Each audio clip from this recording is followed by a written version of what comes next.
Mau. Apa tuh kau? Kamu sama? Polisin zao ke sa. Yala rasta. Sasiny taona to. Sasitone izy kaya.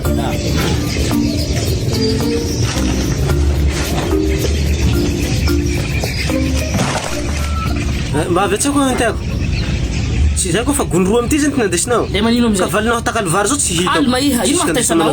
Sy raha holanao valiko vonjaka iny fa varinao teo holany. Lalany manao go. Zao zainao, amema fonao koa tsika mifanaraky. Mora telefona amema fona zao. Amema fona zainao? Andesy baka valinao. Fa tavela raiky vary ny fanarahantsika. Valiko koa tsy raha saka andesy atao manimba moto. Ia, tsy lirako tamizay. Tsy lirako na simba moto zao. Simba, karakazim-beo aho. Vavanao.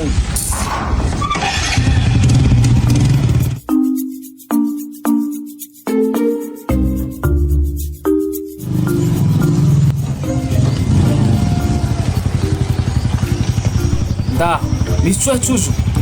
Salimba motoko. Fa ito indrasy fa zao hangalaky vary zao any.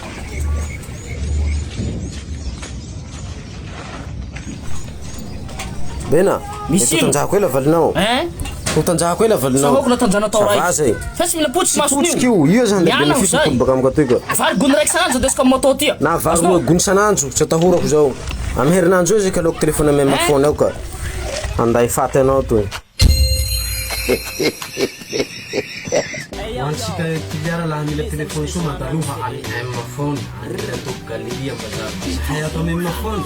Mamaky telefony soa sady mora. Izao misy ko A57 ray hetsy telo aly ty viliny fena hena natao gris 6 aly sy 10 arivo. Sy vita anzay misy cadeau avao koa miaraka aminy. Speaker toy. Oho, saprenta fara toy. A73 tutuin ray hetsy 6 aly fena hena ray hetsy. Toy Redmi 5 Plus, Redmi 5 Plus ren teo qualité tsy mety vaky zao. Sarotry vaky moa zany. Ty zao ray hetsy roaly, manarao ray hetsy roaly toy qualité tena soa. Ty gamgam 8 Pro, Redmi 8 Pro. Telo hetsy roaly na hena, roa hetsy valo aly sy 10 arivo. Sy vitan'izay, mahazo speaker an'izay 7 Pro zao omenao roa hetsy 10 arivo. Ty koa zao misy 9A. Ray hetsy fito aly sy 10 arivo. Sy vitan'izay fa mahazo cadeau speaker an'izay.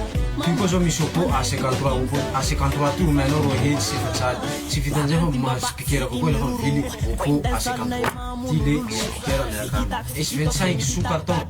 Complet miaraka amy mousse câble. Miaraka amy carton ty omenareo roa hetsy telo aly. Bang bang, boy, back at things, yeah, see a